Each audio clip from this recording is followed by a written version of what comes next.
Ravi de vous retrouver en direct sur le Figaro TV. Au sommaire de notre émission aujourd'hui, pluie de missiles hier sur Israël après l'élimination du chef du Hezbollah, après l'invasion terrestre israélienne au Liban. L'Iran a attaqué Israël. Quelle sera la réplique de l'État hébreu? Le monde retient son souffle à l'heure où les États-Unis ont annoncé vouloir coordonner une réponse avec Israël.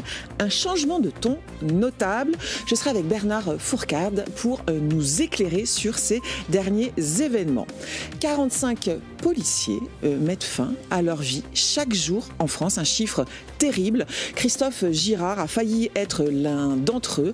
Depuis, il consacre en partie sa vie à la prévention et à l'accompagnement des policiers en souffrance psychologique. Son témoignage est à retrouver tout à l'heure. Et puis, je serai avec l'essayiste Brice Couturier. Il s'est penché sur l'année 1979. À ses yeux, c'est une année où le monde a basculé. En Iran, la révolution islamique s'est imposée.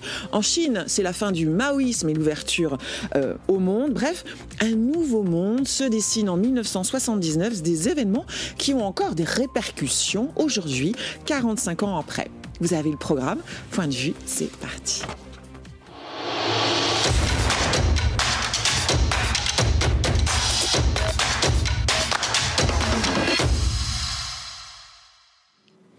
Bonjour Bernard Fourcade, bonjour. Vous êtes géographe, spécialiste de l'Iran, directeur de recherche émérite au CNRS. Alors, les événements s'enchaînent au Proche-Orient après l'élimination du chef du Hezbollah la semaine dernière, l'offensive terrestre d'Israël au Liban.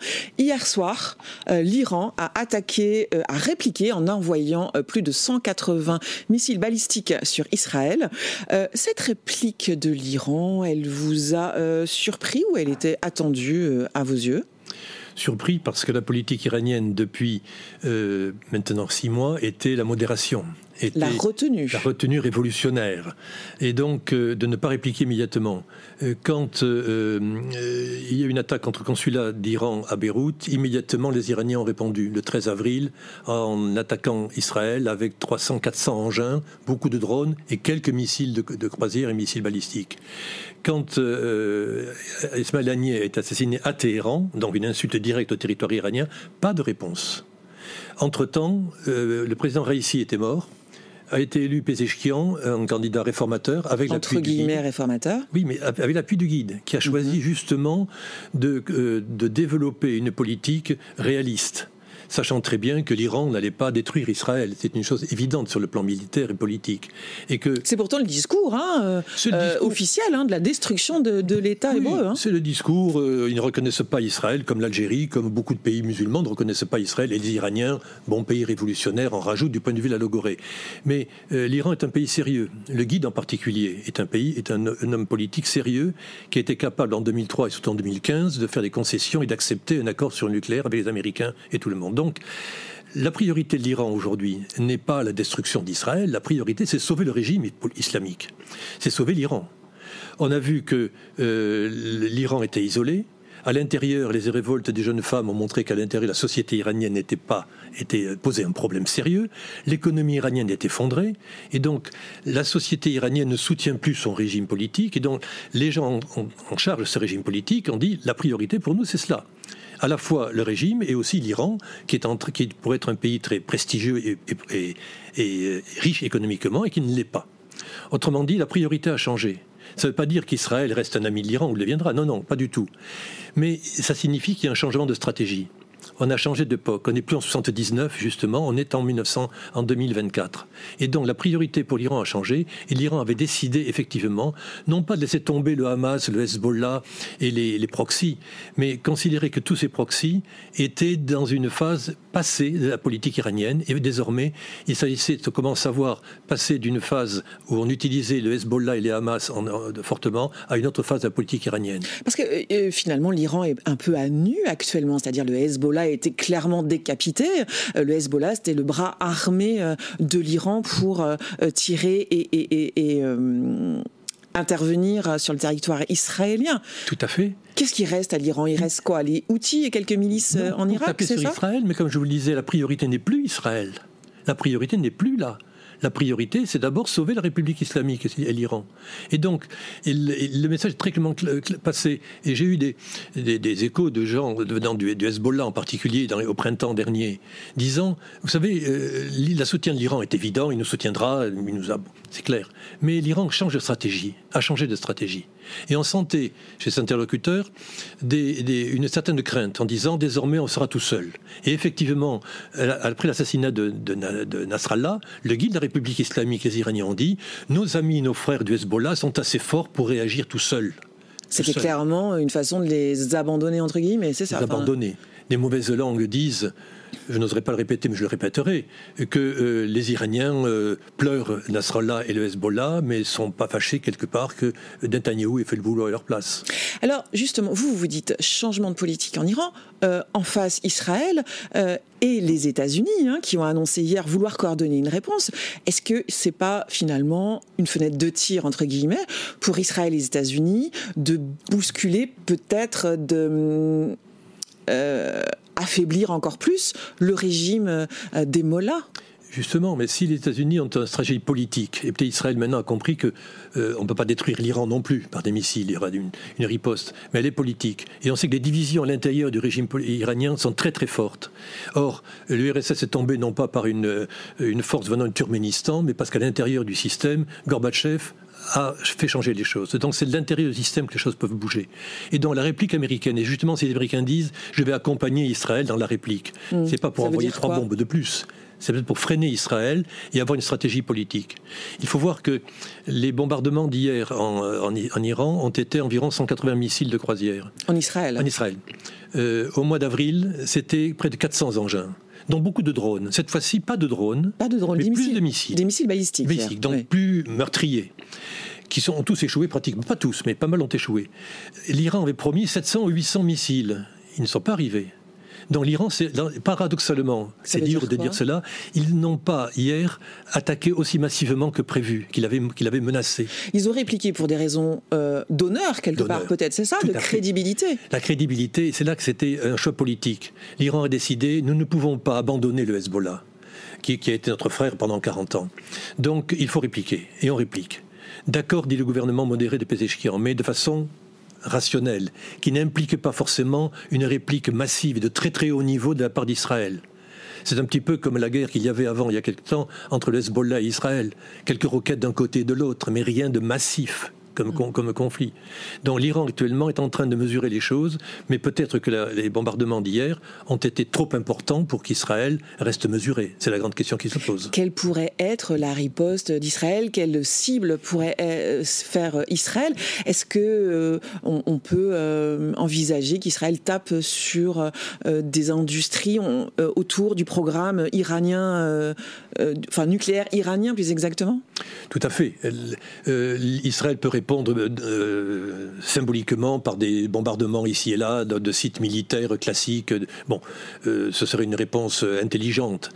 Faire plus, c'est-à-dire toucher directement les industries nucléaires, ça ne changera pas le programme nucléaire iranien dans tous les cas. Parce que ils en sont où justement d'ailleurs les Iraniens? Qu'est-ce qu'on sait de ce programme? Ils ont la technologie. Ils ont la technologie. Ils ne sont pas loin quand même. Ils ne sont pas loin. Ils peuvent déjà, d'ores et déjà, produire la quantité d'uranium pour faire une bombe atomique. Mais ensuite, il faut faire une bombe atomique. Et là, c'est une autre étape. C'est beaucoup d'autres étapes qui demandent encore 1, 2, 3 ans peut-être. Mais ils ne l'ont pas.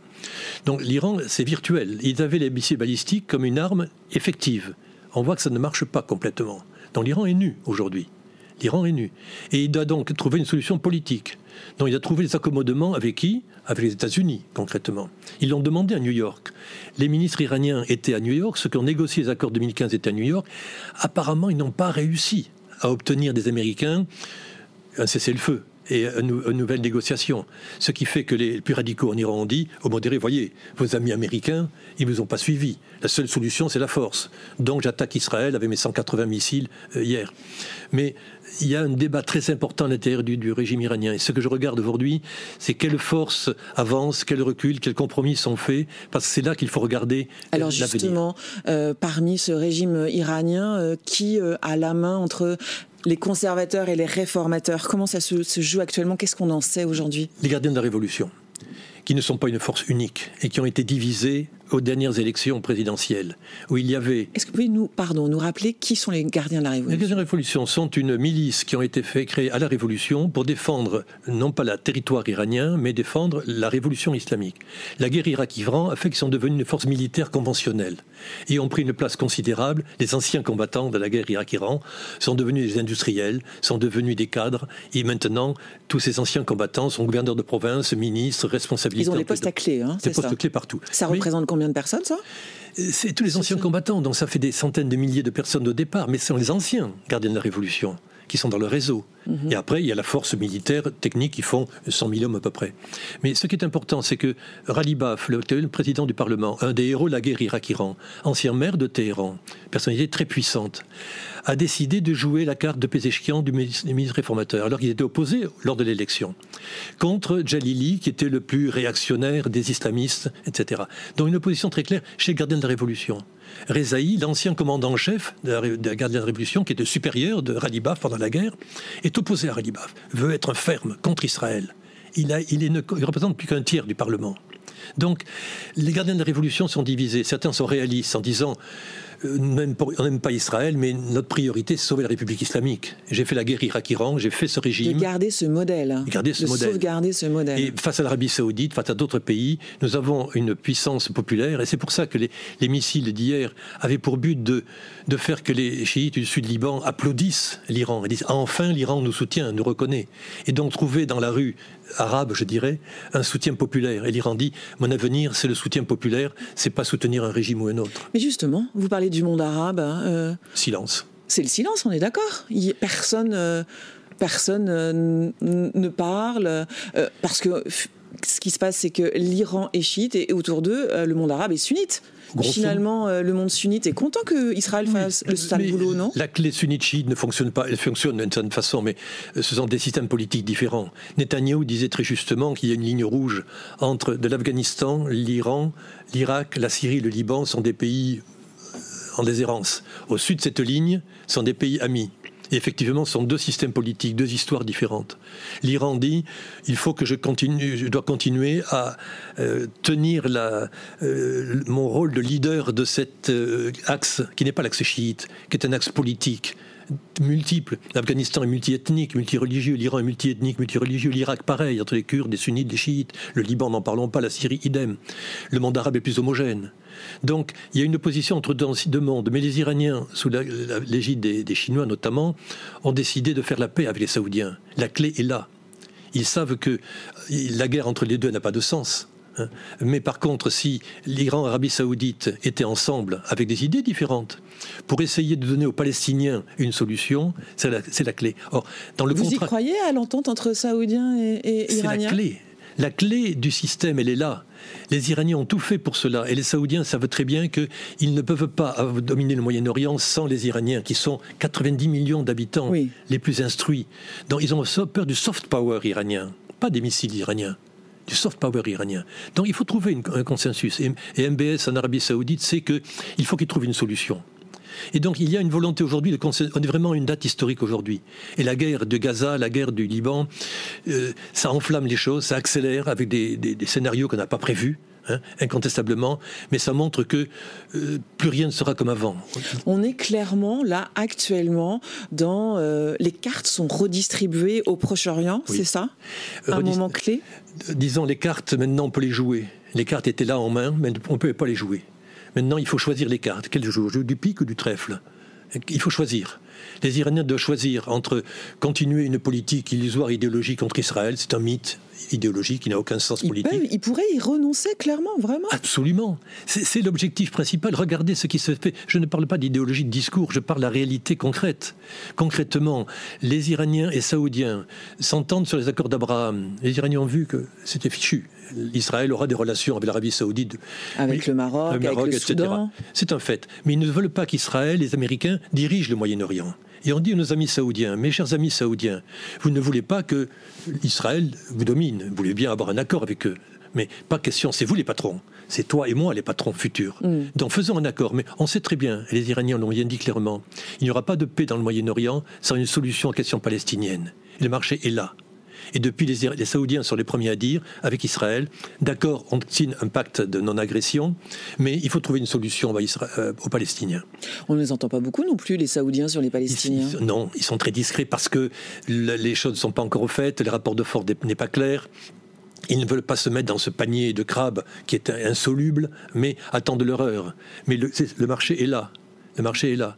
Est-ce qu'il y a en coulisses des discussions qui passent? On le sait, il y a des pays comme la Suisse, comme Oman au Proche-Orient, qui œuvrent beaucoup de façon diplomatique. Tout à fait. La France aussi était de ces pays-là jadis. Ce n'est plus le cas. Ce n'est plus le cas. L'Europe était là. Ne pas oublier que ces deux Villepin, Stroh et Fischer, qui ont mis les affaires étrangères français, anglais, allemands, qui en 2003 sont allés à Téhéran et ont imposé à l'Iran d'abandonner le programme nucléaire. Et ils l'ont fait pendant plusieurs années. C'est des volontés politiques qui n'existent plus. Les canaux de discussion existent, on le sait très bien. Mais on est actuellement en train de rebattre les cartes et plutôt de jouer les cartes. Elles ont été distribuées, maintenant il faut les jouer, sachant qu'il y a des perturbations, les règles du jeu changent. Israël a eu des succès militaires que personne n'attendait, avec un succès extraordinaire, ce qui effectivement pour les Iraniens change la donne. Suprématie militaire d'Israël et puis dans le renseignement également, l'attaque des talkie-walkie, l'infiltration certainement d'Israël au sein du Hezbollah aussi. Du Hezbollah et de l'Iran. Et de l'Iran. Il y a en Iran, on a peur, mais ce qu'il faut voir, c'est que les Iraniens disent Israël est dominant politiquement, militairement, mais politiquement, c'est nous qui aurons la main.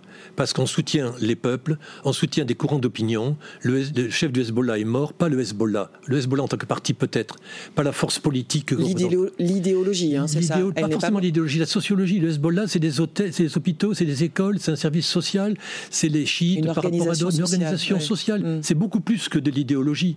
Et l'idéologie, c'est fini aujourd'hui. Ils savent très bien qu'ils ne vont pas rayer Israël de la carte. Tout le monde est d'accord. Le Hamas a essayé avec ses méthodes épouvantables. Et il a échoué. L'Iran avait 3 fusils à un coup. Le Hamas, le fusil est parti, c'est fini. Le Hezbollah, c'est fini. Les missiles, c'est fini. L'Iran doit avoir un débat politique. Et en Iran, certains disent, ayant un débat politique sérieux avec les Américains, d'autres rêvent encore de rayer Israël de la carte, mais c'est un mythe des années 80.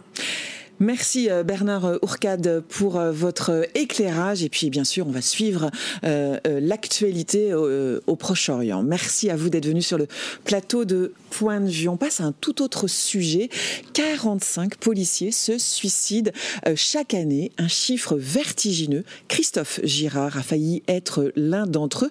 Aujourd'hui, il continue d'exercer son métier tout en menant un autre combat, celui de la prévention et de la formation des crises suicidaires au sein de la police. En attendant qu'il me rejoigne sur le plateau, je vous propose d'écouter le nouveau ministre de l'Intérieur, Bruno Retailleau. Après sa nomination, il est allé dans un commissariat délivrer un message de soutien aux policiers qui travaillent dans des conditions difficiles.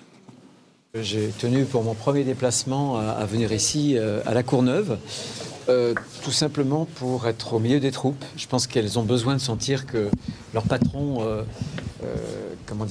prend soin d'eux, parce qu'elles font un boulot incroyable dans des conditions qui sont de plus en plus difficiles, parce qu'il y a une ultra-violence et il faut qu'on soit vraiment à leur côté. Moi, je ne tolérerai de ce point de vue aucune offense, rien. Et ceux qui mettent des cibles dans le dos de nos policiers et de nos gendarmes, je me mettrai en travers de leur route. Bonjour Christophe Girard.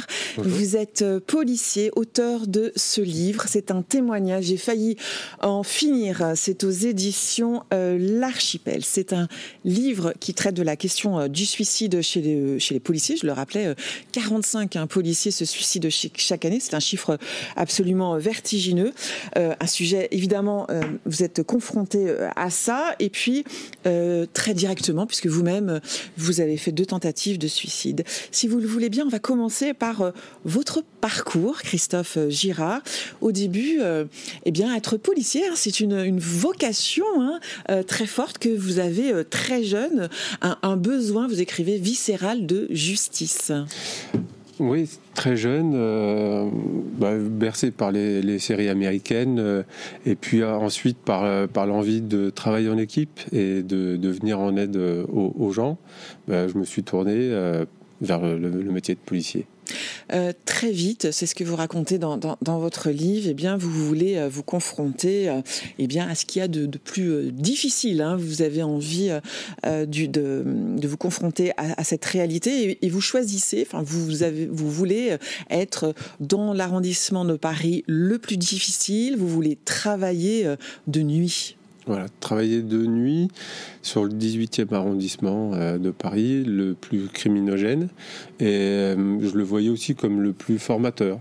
Ce qu'on peut rencontrer en une dizaine d'années, je pense qu'en 2 ou 3 ans sur le 18. C'était ça un petit peu votre volonté, entre guillemets, de vous coltiner, entre guillemets, très rapidement, le plus difficile pour être le mieux formé, c'était ça. C'est ça.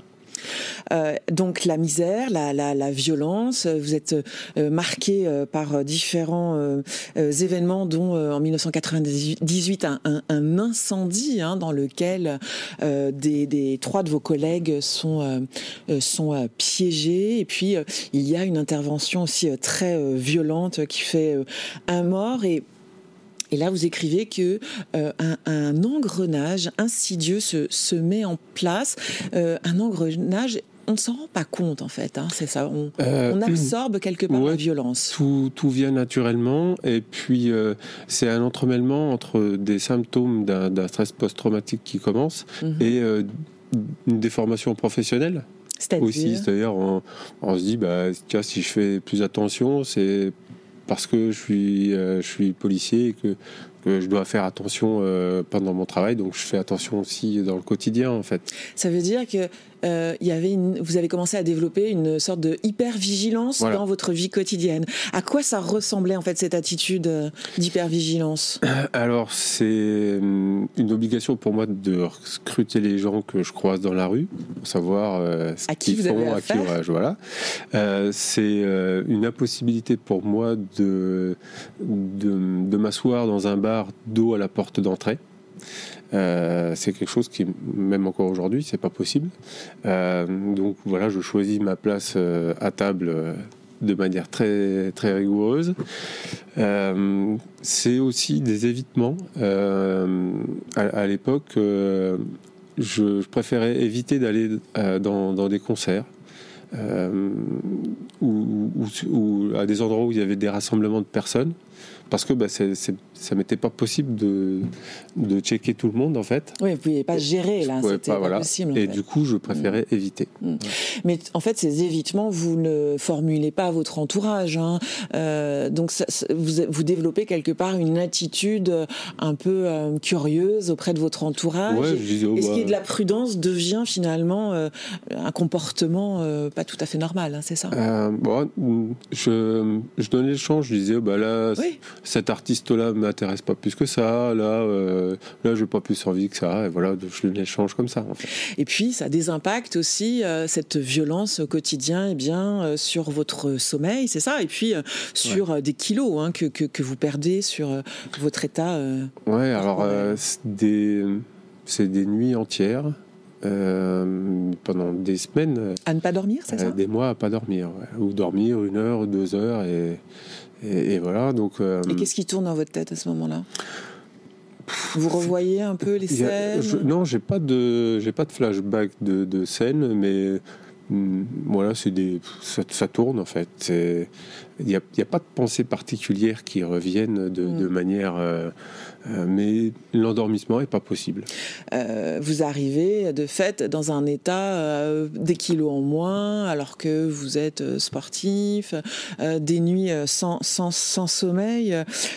Mais tous ces signaux, vous les entendez comment? Vous les remarquez? Vous mettez la tête dans le sable, entre guillemets?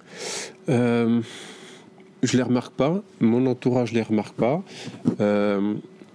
C'est venu vraiment de manière insidieuse. Du coup, il n'y a pas eu du jour au lendemain, ça va pas. Donc c'est un processus très silencieux quelque part qui se met en place. Et je vous dis, c'est un entremêlement entre déformation professionnelle et hypervigilance et symptômes. Et du coup, on n'identifie pas que je vais pas bien, en fait. Parce qu'on assimile ça, eh bien, voilà, à votre métier de policier. Vous allez faire une première tentative de suicide et puis une deuxième en 2016. Votre femme décide, vous annonce plus exactement vouloir vous quitter et ça déclenche une crise, une tentative de suicide, on va dire. C'est l'effondrement de votre côté d'un pan très important de votre vie privée. Et là, en fait, c'est ce qui vient me faire souffrir au plus profond, en fait. De me dire que, finalement, je vais plus voir ma femme, je sais pas quand est-ce que je vais pouvoir voir mes enfants, parce qu'avec les horaires qu'on a en tant que policier, c'est très compliqué. Donc c'est la souffrance extrême, la souffrance de trop qui... Et là, c'est plus l'envie d'en finir ou d'arrêter la souffrance, en fait? Qu'est-ce qui se passe? Non, c'est l'envie d'arrêter de souffrir. Plus que de mourir, finalement. Ouais, parce qu'on ne pense pas qu'on va mourir, en fait, à ce moment-là. On veut que la souffrance s'arrête. Ouais, c'est ça qu'on souhaite. Et ça, vous êtes prêt à le faire et vous le faites avec votre arme de service. Ouais. Et heureusement, ce jour-là, comme pratiquement à l'habitude, mais là, je n'ai pas fait attention, ma chienne est dans le coffre et quand je croise son regard dans le rétroviseur intérieur de la voiture, et quand je croise son regard, ça me ramène à la vie. Ça fait comme un électrochoc, un déclic, où je me dis mais qu'est-ce que tu es en train de faire, en fait? Qu'est-ce que tu fais? Parce que effectivement, si tu fais ça, oui, tu verras plus ta femme, tu verras plus tes enfants, mais eux ne te verront plus non plus, en fait. Qu'est-ce que tu es en train de faire?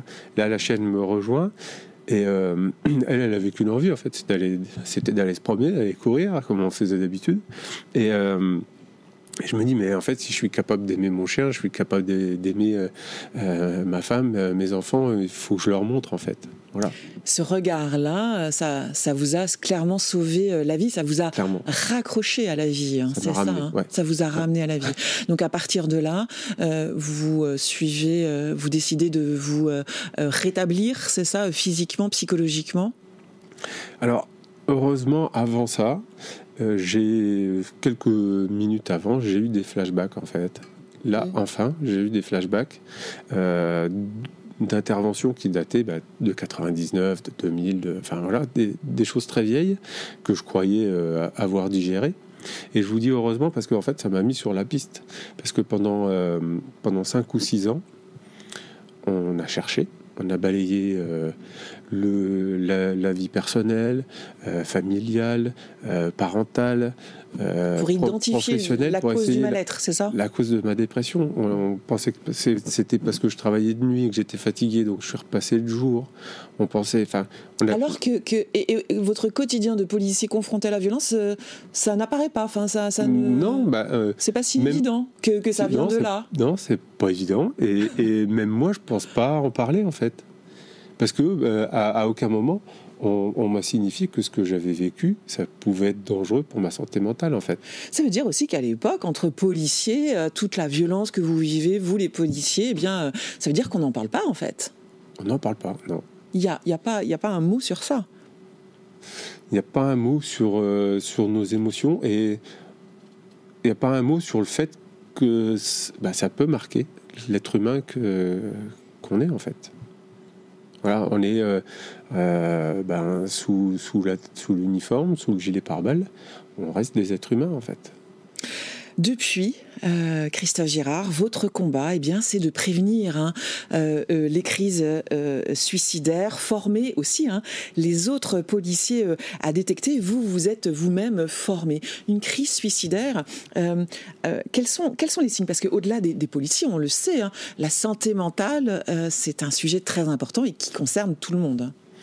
Déjà, je suis très content que le Premier ministre ait fait de la santé mentale une priorité pour 2025. 2025, absolument. Donc c'est très très très content de voir ça.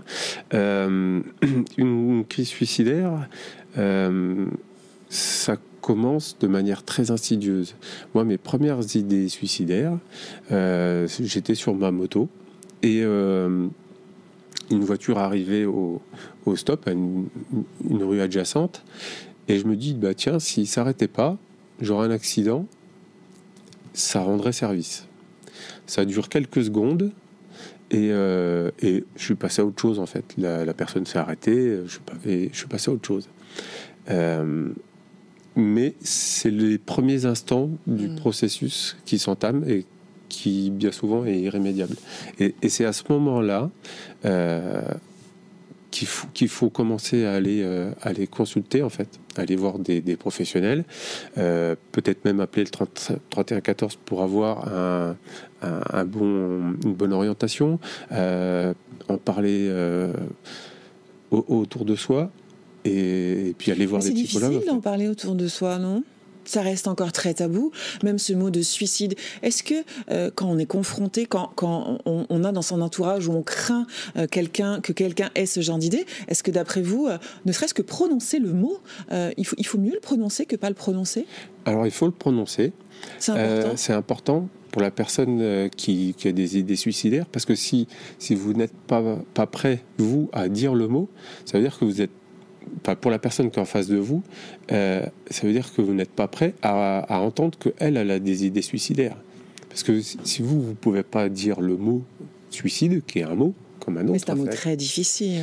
Voilà, mais si vous n'êtes pas en capacité de le dire, ça veut dire que vous n'êtes pas en capacité de recevoir la réponse, en fait. Et souvent, les gens ont peut-être peur de, quelque part, mettre une idée dans la tête de quelqu'un en prononçant ce mot. Ouais. Vous dites que non, ça, il faut dire les choses. Ouais, clairement, en fait. C'est pas moi qui le dis, hein, c'est des professeurs en psychiatrie qui le disent, que c'est pas parce qu'on pose la question à une personne, savoir si elle a des idées suicidaires, qu'on va induire des idées suicidaires chez elle, en fait. Elle va pas se dire « Ah bah tiens, ouais, c'est une idée ». C'est pas comme ça que ça se passe. Donc on peut poser la question, sans risque. Aujourd'hui, une partie, parce que vous continuez à être policier, une partie de votre activité, c'est de rencontrer des policiers. Vous avez créé, vous êtes à l'origine de création de sentinelles. Ce sont des policiers qui sont formés justement à repérer, c'est bien ça, les crises suicidaires. Les chiffres sont intéressants. Il y en avait 41 qui étaient formés en 2021. 2 ans après, 1536. Néanmoins, chaque année, près de 45 policiers se suicident. C'est un chiffre qui ne baisse pas, malheureusement. Ouais, alors, ce chiffre, il baisse dans la société civile, en fait. En 20 ans, le taux de suicide a baissé de 20% et il reste stable dans la police. Donc, ça veut dire qu'en faisant des choses, on peut réussir à faire baisser ce taux. Mais le suicide, donc les sentinelles, c'est très bien, il en fallait, mais en fait c'est l'affaire de tous. Il faut que tout le monde, à tous les étages, se sente concerné par ça. En fait. Vous avez rencontré l'ancien ministre de l'Intérieur, Gérald Darmanin, vous avez rencontré le directeur de la police nationale. Comment vous avez été accueillis, et est-ce que cette question est plutôt prise quand même au sérieux par les grandes instances ? Cette question est prise très au sérieux, pardon. J'ai pas vu Monsieur Darmanin très longtemps, et c'était lors d'une réunion. J'ai eu plus de rapports avec le DGPN, Monsieur Vaux. J'ai senti quelqu'un de très impacté, très concerné. Et voilà, on essaye. Enfin, il faut faire tout ce qu'on peut pour pouvoir endiguer ça, en fait.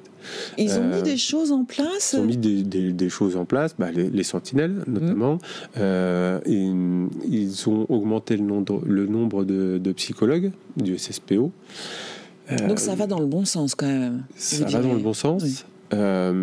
Mais je pense, et c'est pour ça que j'ai pris la décision de sortir le livre, c'est que faire plus de la même chose et attendre un résultat différent, ça me paraît compliqué, en fait. À Montréal, il y a un programme qui a fait 79% de suicides en moins. la clé de voûte de ce programme, c'est le témoignage, en fait. Le témoignage. Parce que le témoignage a une puissance impressionnante pour libérer la parole. D'où votre livre et votre présence ici. Merci infiniment, Christophe Girard. Je rappelle le titre de votre livre, « J'ai failli en finir ». C'est à la fois un témoignage et puis aussi vous nous expliquez un peu quelles sont les solutions et comment au Canada, mais aussi en Israël, on fait la prévention sur cette thématique du suicide des policiers. Merci infiniment d'avoir été avec nous.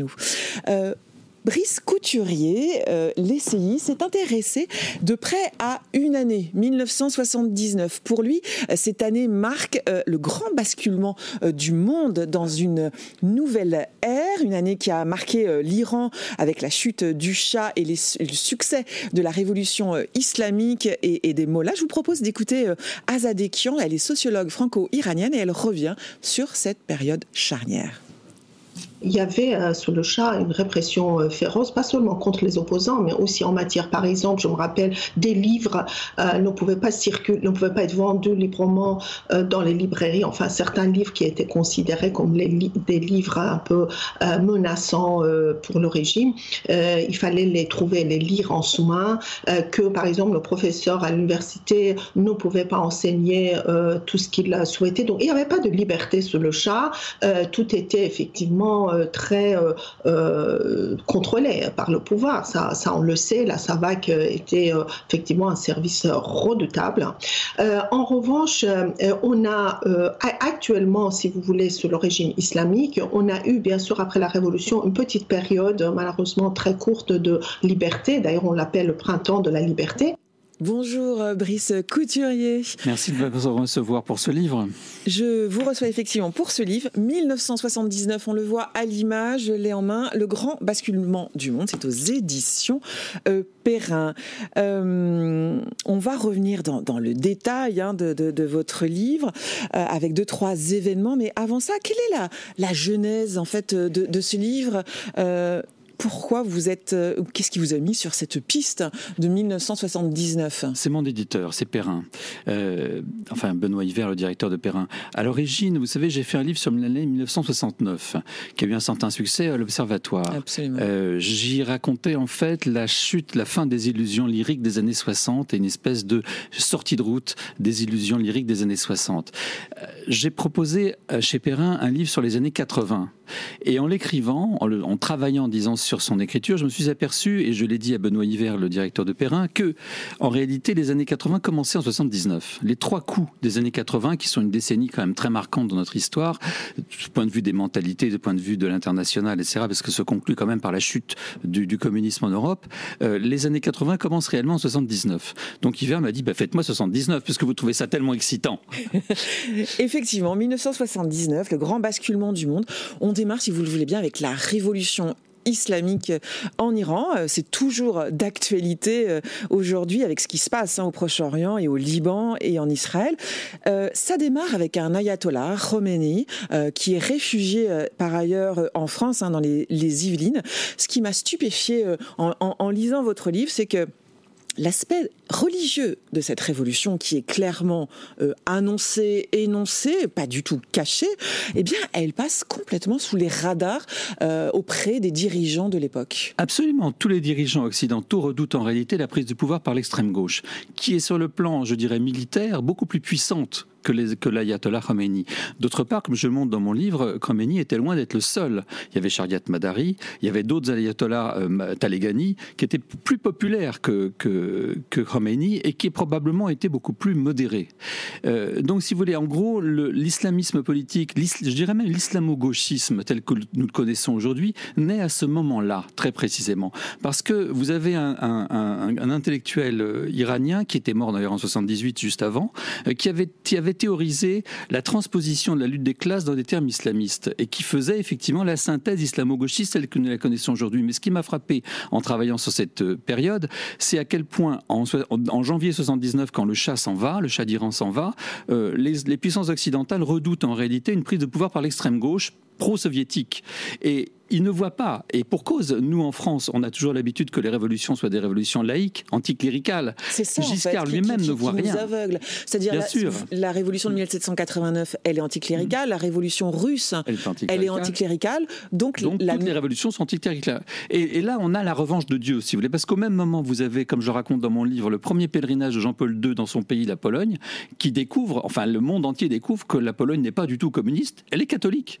Parce qu'il y a 1,5 million de personnes qui l'accueillent quand il arrive à Varsovie, dans la rue. Si vous voulez, c'est l'époque où commence ce qu'on a appelé la revanche de Dieu. C'est-à-dire que le mouvement de sécularisation et de laïcisation des sociétés occidentales bute dans d'autres pays sur un retour en réalité du religieux sous une forme politique. Et le parti pris de mon livre, c'est de raconter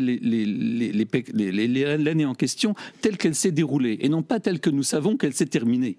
Parce que, surtout en Iran, le champ des possibles était très ouvert. La victoire de l'Ayatollah Khomeini avait rien d'inéluctable. Voilà.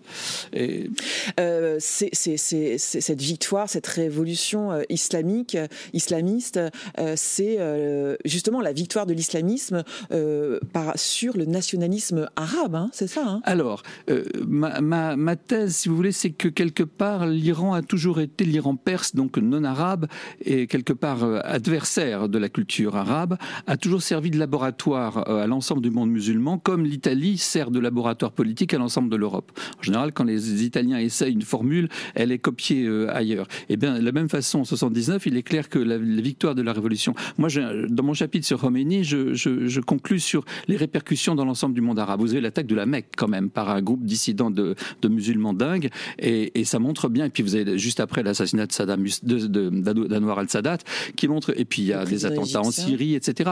Les présidents égyptiens. Derrière la révolution iranienne, ça entraîne effectivement le basculement de l'ensemble du monde musulman vers quelque chose d'autre qu'on a sous les yeux aujourd'hui. Donc 79, c'est l'inauguration de ce qui nous arrive. La Chine en 1979, elle rompt avec le maoïsme et elle va s'ouvrir au monde. C'est le début.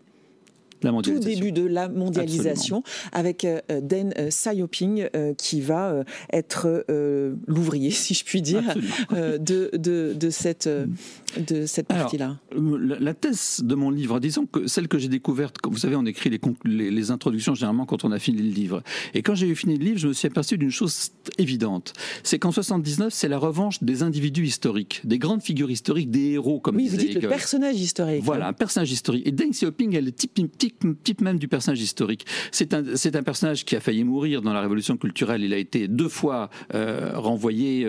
Il a failli y laisser sa peau. Son fils a été paralysé parce que les gardes rouges l'ont massacré. Il a sauvé sa peau et c'est la revanche vraiment de Deng Xiaoping et de ce qu'il représentait, c'est-à-dire un communisme, oui quand même, mais un communisme extrêmement pragmatique. Et comme vous le disiez, c'est le début de la mondialisation. Parce qu'en réalité, Deng, en ouvrant la Chine au monde, en misant sur les exportations chinoises pour développer ce pays, pose les bases de ce que nous vivons aujourd'hui, enfin de ce dont nous vivons le reflux aujourd'hui, qui a été la mondialisation. Donc 79, c'est les 3 coups de la mondialisation aussi. Oui, il proclame les 4 modernisations. À l'époque, la Chine, c'est des populations qui meurent de faim, un PIB à peine 2%. Alors 1979, en France, qu'est-ce qui se passe en France ? Je ne pouvais pas faire l'impasse sur notre propre pays, même si mon livre est très international. Absolument. Ce qui se passe en France en 79 est quand même assez intéressant. C'est les premières élections du Parlement européen au suffrage universel qui entraînent une fracture aussi bien au sein de la droite qu'au sein de la gauche. Parce que Chirac, qui a été Premier ministre mais qui a été viré par Giscard au profit de Raymond Barre, est un souverainiste, alors que Giscard, lui, est un européiste. Donc il y a là les sources, si vous voulez, de la rupture qui va avoir lieu entre les deux personnages. Et de même à gauche, vous avez un courant souverainiste avec Chevènement ou le Parti communiste, et vous avez un courant européiste dont en réalité Mitterrand fait partie. Et ça explique aussi pourquoi il y a au congrès de Metz du Parti socialiste une rupture nette, alors là c'est une question d'homme encore une fois, entre Rocard et Mitterrand. Vous évoquiez le pape Jean-Paul II tout à l'heure. Le pape Jean-Paul II, c'est un archevêque de Cracovie qui est élu donc pape en octobre 1978, si ma mémoire est bonne, et qui est un acteur très important dans la chute du communisme et du bloc soviétique. Alors ce que je raconte un peu en détail, parce que là aussi j'ai été chercher les journaux d'époque et comme je lis un peu le polonais, j'ai pu avoir accès à des sources qui sont assez peu connues, même si elles sont publiques. Quand Jean-Paul II débarque en Pologne, on croit que c'est un pays communiste, la Pologne, parce que c'est le bloc. Et en réalité, l'accueil qu'il reçoit témoigne du fait que, le pays est une exception dans le bloc communiste, parce qu'en réalité, il y a des libertés qui n'existent pas, certainement pas en Union soviétique. C'est ce que j'ai redécouvert en lisant votre livre. Il y a une université catholique à Lublin. C'est la seule université catholique de tout le monde communiste. Donc, si vous voulez, le poids de l'Église catholique était déjà suffisamment puissant pour imposer, ne serait-ce que l'autorisation de la visite d'un pape catholique. Brejnev est furieux quand il apprend que Jean-Paul II, qu'on a élu pape, un citoyen d'un pays communiste. Mais quand il débarque, le pays est en crise profonde, comme je le décris, c'est une crise économique épouvantable, une crise politique, une crise de légitimité du parti, etc.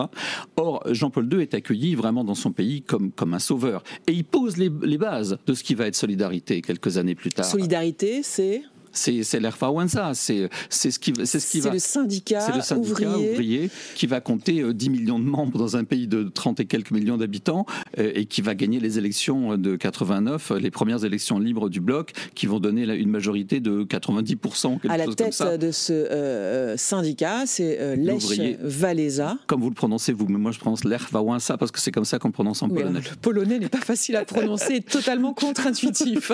On prononce, rappelez-moi son... L'Erfawenza. Très bien. Qu'est-ce qu'on écoute, qu'est-ce qu'on regarde culturellement l'année 79?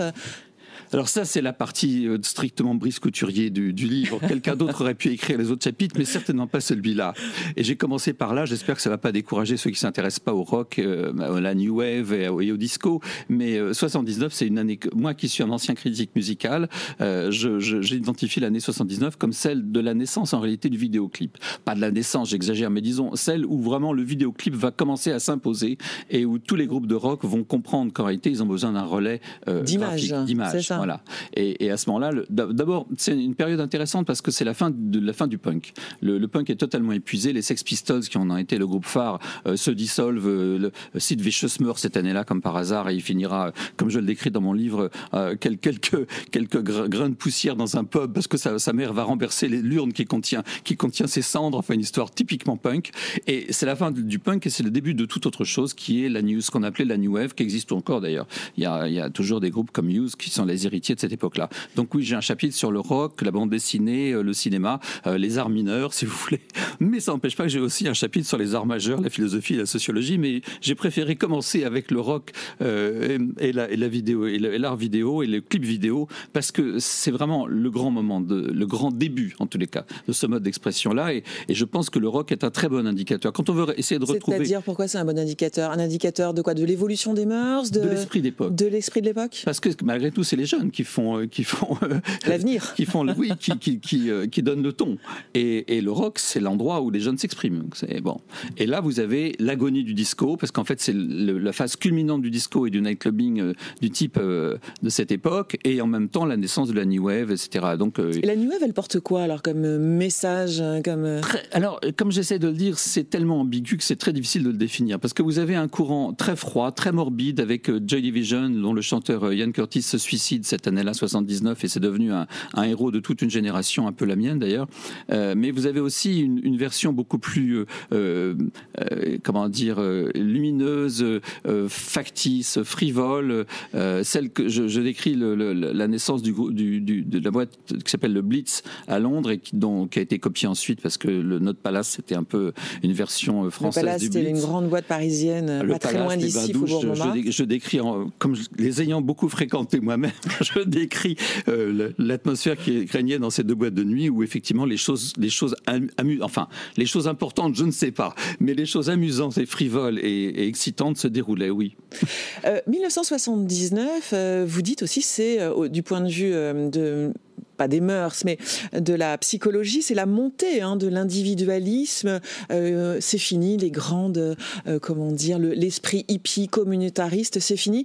C'est le début du monde de l'individualisme, des working girls et des années fric, un peu des années 80, c'est ça ? Absolument. J'ai beaucoup travaillé sur le livre de Christopher Lasch, La culture du narcissisme, qui est publié aux États-Unis, en tous les cas en anglais, en 79.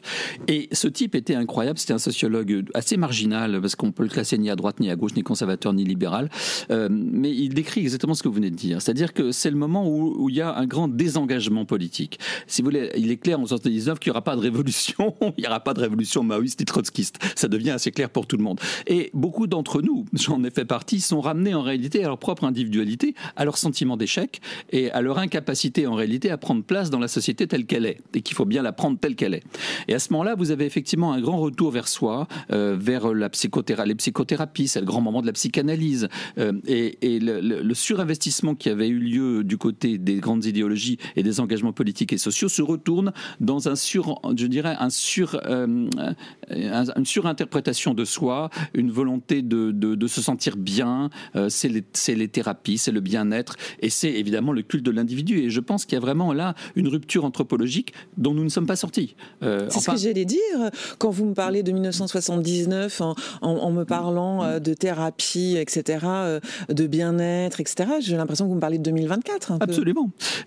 Si vous voulez, c'est à la fois 79, c'est à la fois les trois coups des années 80, mais en réalité les années 80, elles sont toujours là. Les gens qui sont nés après 80 ont du mal à imaginer de ce qu'a été la société française ou américaine, que je connais aussi pas mal, entre 60 et 70, entre les années 60 et les années 70. C'était une époque dingue, une époque de contestation radicale, une époque où on pouvait imaginer des choses aussi extravagantes que le maoïsme, un pouvoir maoïste communiste du type maoïste en France. C'est la fin de l'utopie, c'est ça que vous me dites. C'est la fin de l'utopie. Bon, j'étais déjà sur ce sujet dans mon livre sur 1969, parce que c'était la sortie de route, là, c'est le moment où les utopies ont failli nous tuer, où il y a eu tous ces morts d'overdose, etc. Mais 79, on est ramené enfin à soi-même, et il faut faire son trou, il faut commencer à se poser les bonnes questions et agir en tant qu'individu. Et on en est là. On en est encore toujours là. Merci beaucoup Brice Couturier. Merci à vous de votre invitation. C'est un essai tout à fait passionnant de se replonger dans cette année 1979, le grand basculement du monde aux éditions Perrin, avec des répercussions sur notre monde d'aujourd'hui. Merci beaucoup d'avoir été là. Merci à vous de votre fidélité. Et puis on se retrouve demain. C'est Timothée Delem qui sera aux manettes de l'émission. À bientôt.